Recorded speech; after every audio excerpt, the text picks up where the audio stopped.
অজ্ঞানয় আন্ধাৰ মাজে শয়ন কৰি আছে শান্ত হৈ জীৱ জগতৰ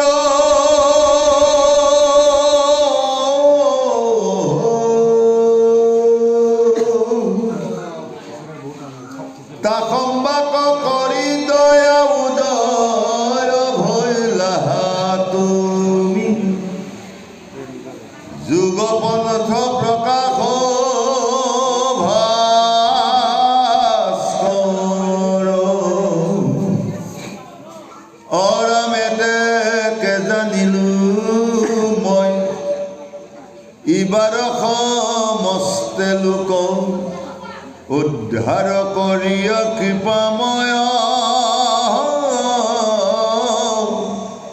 হৰি মোৰ মহাধন্য আছে অসংখ্যাত পুণ্য হেন প্ৰভু ভৈৰাত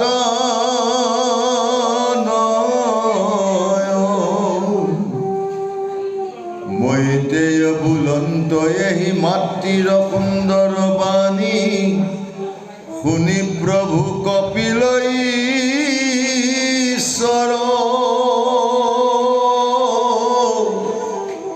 কৃপায়ে পীড়িত হৈয়া মাতিলন্ত্ৰ প্ৰশংসিয়া অকুশলক চিন্তি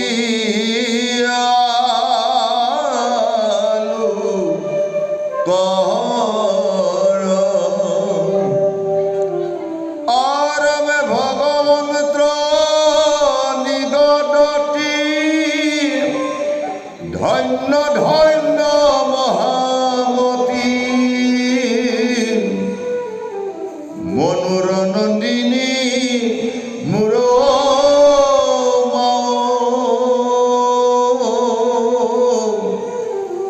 ভালত ভৈলমতী সংসাৰ তাৰিলৱতী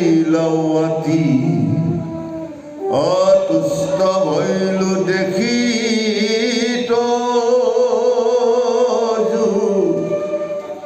ভাব অৰামে শুনিও ভাবিনিয়াবে প্ৰশ্নৰ উত্তৰ কহু ভক্তিপূৰ্ণ বহু বিধন কিন্তু পুৰুষৰ ফল সংকল্পৰ অনুসাৰে ভক্তি নানা মতে ভেদ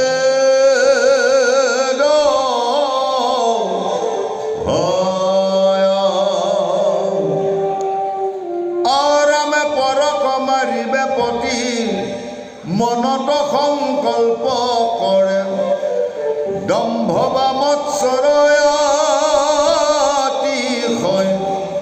এহি মতে ভক্তি মুত কৰিলে তামস হয় ক্ৰোধ ভেদ তিনিতে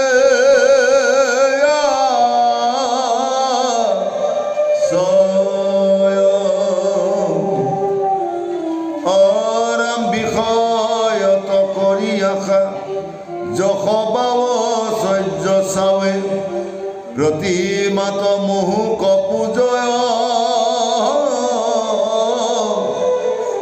তিনি উপকাৰ ইটো ৰাজস ভকতি মাত্ৰ তজু আগে কহিলো নিশ্চয়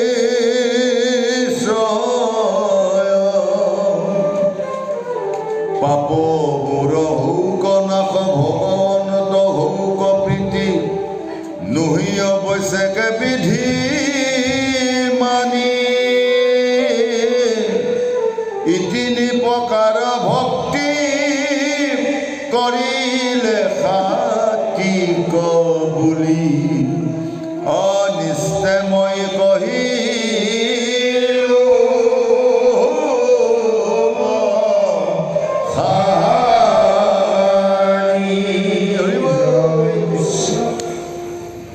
পুনৰ দেৱগতি দেৱহতী মাতৃ কপিল মহাপ্ৰভু কৈছে, হে বাপ, এই অজ্ঞান আন্ধাৰ মাজত সমস্ত জীৱ জগতৰ জীৱৰো কেৱল শয়ন কৰি আছে। এতিয়া আমি শয়ন কৰি থকা নাই জানো? জন্ম হোৱাৰ পৰা সকলো জীৱই এই দেহত চৈতন্য শক্তি দ্বাৰা থাকিও শয়ন কৰি আছে।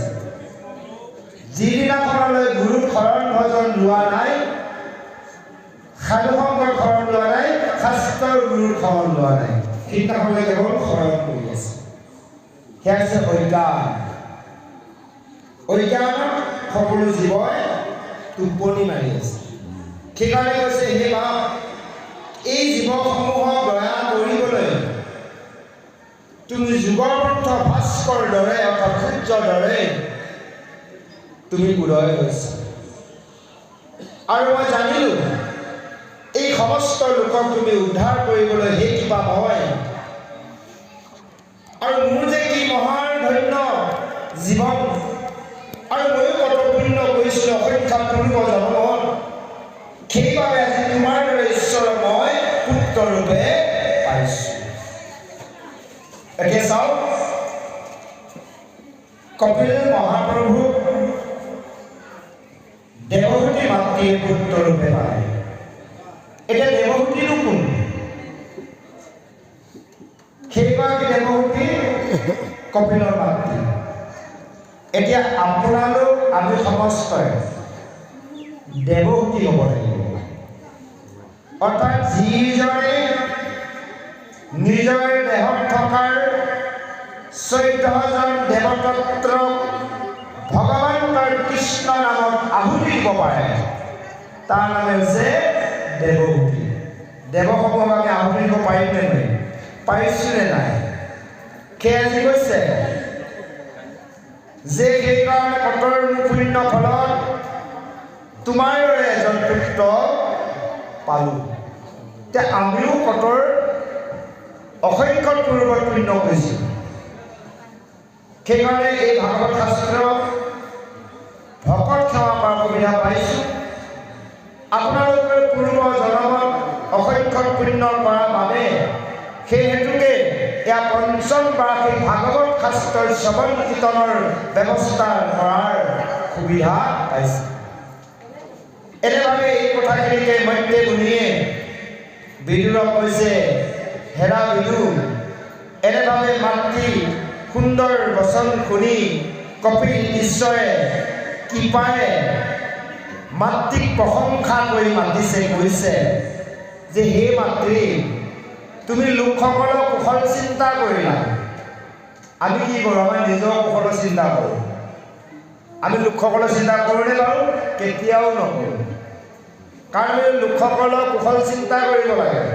এতিয়া যদি কোৱা যায় এই যে আমাৰ কৰোণা ভাইৰাছ আহিব, হয় নহয়? সেই সময়ত বা এনেকুৱা এটা দুৰ্যোগ আহে দেশত, সেই সময়ত আমি ভগৱন্তক প্ৰাৰ্থনা কৰিব লাগিব বোলে, প্ৰভু সমস্তৰ বহুত ডাঙৰকৈ কৰিব নোৱাৰিলেও বোলে অসমবাসীক তুমি কৃপা কৰা। নিজৰ বিচাৰিব নালাগে, অসমৰ ভিতৰতো আমি আছোঁ, নাই নেকি? হয়নে বাৰু? বোলে সমস্ত ভাৰতবাসীক তুমি কৃপা কৰা, ভাৰতৰ ভিতৰতে আছোঁ। বোলে সমস্ত পৃথিৱীবাসীক তুমি কৃপা কৰা, সেইখন পৃথিৱীতেতো আমি আছোঁ। সমস্ত যদি কৃপা কৰি কি আমাক নকৰিব নেকি? নিশ্চয় কৰিব। সমাজখন যদি ৰক্ষা হয়, সমাজৰ মাজৰে এজন আপুনি আমি, হয়নে বাৰু? আমি ৰক্ষা কৰিম। গতিকে আমাৰ এনে ভাৱনা বা এনে কামনা বাসনা হ'ব লাগে। আজি কপিল মহাপ্ৰভুৱে দেৱহতী মাতৃক কৈছে, হে মাতৃ, তুমি যে সমস্ত লোকৰ কুশল চিন্তা কৰিলা, সেইকাৰণে ভগৱন্তৰ নিগদতি ধন্য ধন্য হে মা, হে মুনু নন্দিনী, মুনুৰ কন্যা, যে তোমাৰ মতিটো ইমান সুন্দৰ মতি, তোমাৰ মনটো ইমান পবিত্ৰ, তুমি যে লোকৰ হিত চিন্তা কৰিব পাৰিলা। আৰু মই জানিলোঁ তুমি এই সংসাৰ তৰিলা, দুষ্ট ভৰিলোঁ দেখি তজু ভাৱ, তোমাৰ যি মনৰ ভাৱ ধাৰাৰ ইমান পবিত্ৰ, আজি মই সন্তুষ্ট হৈছোঁ। কপিল মহাপ্ৰভুৱে দেৱহতী মাতৃক কৈছে।